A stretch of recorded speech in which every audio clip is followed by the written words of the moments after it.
हाय class 10th students. तो चलिए आप लोगों का एक another important question for class 10th science. और जैसे कि आप लोगों को पता है हम लोग 2026 बोर्ड एग्ज़ाम्स की प्रिपरेशन में लगे हुए हैं। आप लोगों के पास सिर्फ सितंबर, अक्टूबर, नवंबर एंड दिसंबर का ही टाइम है। जनवरी में सब कुछ रिवाइज भी करना है, तो आपके पास सिर्फ 1, 2, 3, 4 महीना है। और 1 महीने के लिए ये जो जनवरी है इसको आपको बचा के रखना है टेस्ट और रिवीजन के लिए, ठीक है। तो 4 महीने में हमें अच्छा से अच्छा स्कोर करने के तरीके सोचने हैं। तो प्लीज़ आप इस प्लेलिस्ट को ज़रूर फॉलो कीजिए, क्योंकि मैं आपके साथ वही सारे क्वेश्चंस शेयर कर रही हूँ, ट्रस्ट में, जो कि बोर्ड एग्ज़ाम्स में इतनी बार रिपीट हो चुका है कि आप सोच भी नहीं सकते हो। तो क्वेश्चन आज का है, आधुनिक आवर्त सारणी में कितने आवर्त और कितने समूह हैं, ठीक है। और तो चलिए इसका आंसर देखते हैं। उसके पहले मैं आपको बता दूं कि मैथ्स का भी प्लेलिस्ट मैंने क्रिएट करके रखा है, तो प्लीज़ आप मैथ्स में मैं सेट करवा रही हूँ, ठीक है। जैसे 2017 में कैसे क्वेश्चन आए हैं, 2018 में। तो प्लीज़ सपोर्ट कीजिए, लाइक कीजिए, कमेंट कीजिए। कमेंट करना बहुत ज़रूरी है, लाइक के लिए मैं नहीं बोल रही हूँ। प्लीज़ कमेंट करके ज़रूर बताना कि क्या आप लोगों को ये सारे वीडियोस हेल्पफुल लग रही है।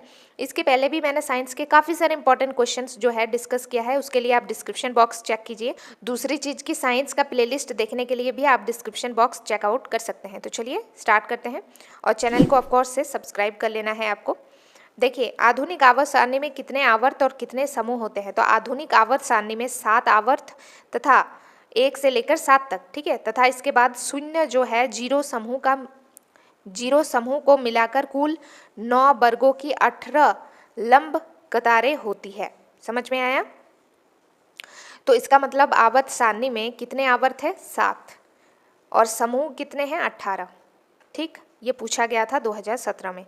दूसरे क्वेश्चन में ये पूछा गया था, इसी क्वेश्चन का दूसरा पार्ट है, ठीक है। इसमें पूछा है कि आवर्त सारणी के प्रथम आवर्त में केवल 2 ही तत्व क्यों हैं। मतलब जब आप आवर्त सारणी का पिक्चर देखेंगे ना, अभी आप देख सकते हैं स्क्रीन पर आ रहा होगा, वहाँ पर आप देखिए जो पहला जो है पहले कतार में सिर्फ 2 ही एलिमेंट है, 2 ही तत्व है। यही पूछा, आवर्त में सिर्फ 2 ही तत्व क्यों रखा गया है। तो आंसर देख लेते हैं फटाफट से। देखिए, चलिए आंसर देख लेते हैं। आवर्त सारणी के प्रथम आवर्त में हाइड्रोजन एवं हीलियम 2 ही तत्व है, और वो 2 तत्व कौन से हैं? एक हाइड्रोजन जिसको हम H से डिनोट करते हैं, दूसरा हीलियम जिसे हम He से डिनोट करते हैं।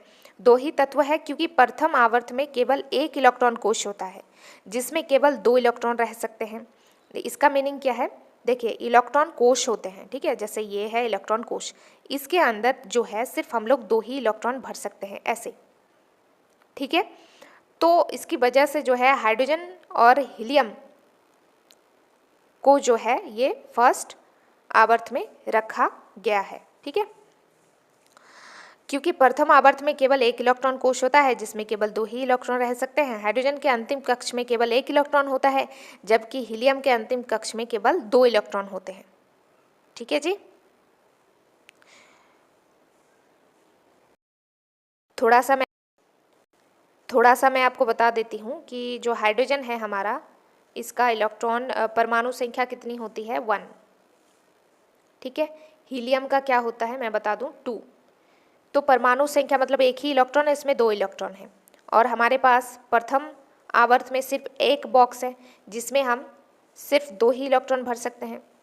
तो ईजिली 1 इलेक्ट्रॉन भी भरा जा सकता है, 2 इलेक्ट्रॉन भी भरा जा सकता है, इससे ज़्यादा नहीं भर सकते हैं, ठीक है। इसी वजह से इन दोनों एलिमेंट को प्रथम आवर्त में रखा गया है। अब तीसरा सवाल आप देख सकते हैं।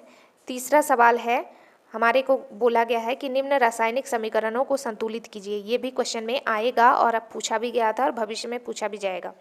तो इसके लिए मैं नेक्स्ट वीडियो में बात कर लेती हूँ, जिसमें मुझे आपको बहुत अच्छी तरीके से समझाना पड़ेगा, ठीक है। सो मिलते हैं नेक्स्ट इंपॉर्टेंट क्वेश्चन के साथ, यही करेंगे, ठीक है, रासायनिक समीकरण को संतुलित करना।